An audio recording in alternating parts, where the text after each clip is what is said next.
कि आप इमेजिन कर सकते हो ये धरती जिस पर हम सभी इंसानों ने जन्म लिया है, ये धरती जो घर है अनगिनत प्रकार के जीवों का, यही धरती आज से 400 करोड़ साल पहले एक उबलता हुआ लावे का गोला था।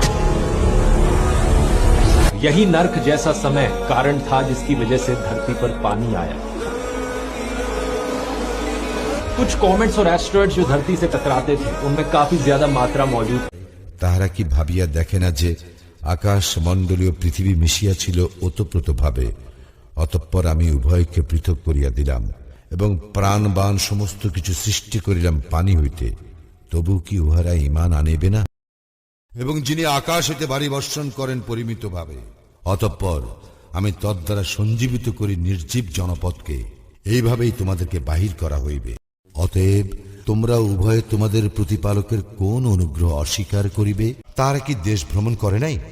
তাহলে তাহারা জ্ঞান বুদ্ধি সম্পন্ন হৃদয় ও শ্রুতি শক্তি সম্পন্ন শ্রবণের অধিকারী হইতে পারিত। বস্তুত চক্ষু তো অন্ধ নয়, বরং অন্ধ হইতেছে বক্ষস্থিত হৃদয়।